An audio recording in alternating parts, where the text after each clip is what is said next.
Like chickens for KFC, Netanyahu rips ceasefire activists in congressional speech as Tlaib silently protests. July 26, 2024.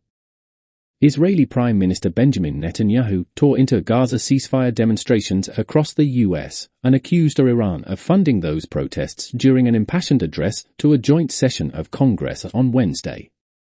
"I have a message for these protesters. When the tyrants of Tehran who hang gays from cranes and murder women for not covering their hair are praising, promoting, and funding you, you have officially become Iran's useful idiots," Netanyahu said. Some of these protesters hold up signs proclaiming gays for Gaza. They might as well hold up signs saying chickens for KFC. These protesters chant from the river to the sea, but many don't have a clue what river and what sea they're talking about. He addressed a nearly full House chamber, which included members of Congress and special guests like freed Israeli hostages who were taken by Hamas on October 7 and billionaire Elon Musk, among others.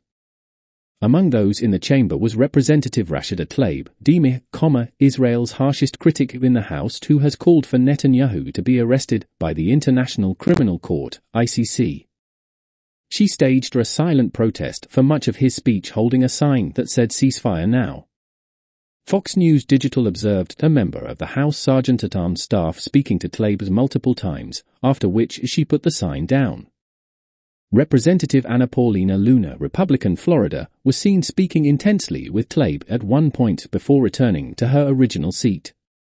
At several points in the speech, Netanyahu sought to tie Israel's war on Hamas and Iranian proxies in the Middle East to unrest within the U.S., impressing that his country is Washington's closest ally in an increasingly unstable region. "We're not only protecting ourselves, we're protecting you," he said, eliciting a standing ovation. "Our enemies are your enemies, our fight is your fight, and our victory will be your victory. Ladies and gentlemen, that victory is in sight." Israel's defeat of Hamas will be a powerful blow to Iran's axis of terror. The speech is Netanyahu's fourth address to Congress and his first since Hamas launched its surprise attack in southern Israel on October 7, 2023.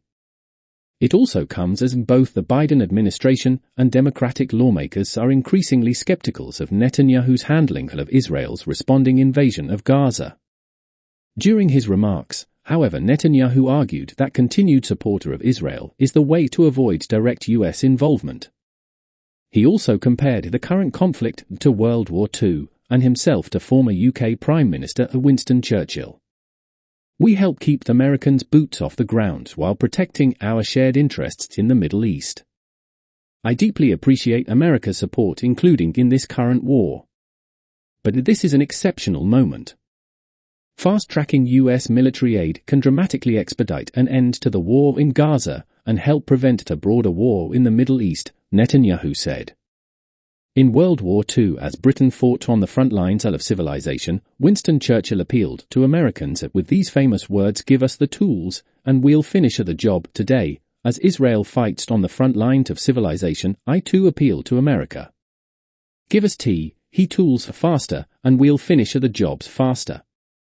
His comments received broad applause from Republicans, while the reaction from Democrats was more mixed. Israel's war in Gaza has revealed fractures between the Democratic Party's more traditional side and the growing progressive left that's critical of Israel's conservative government.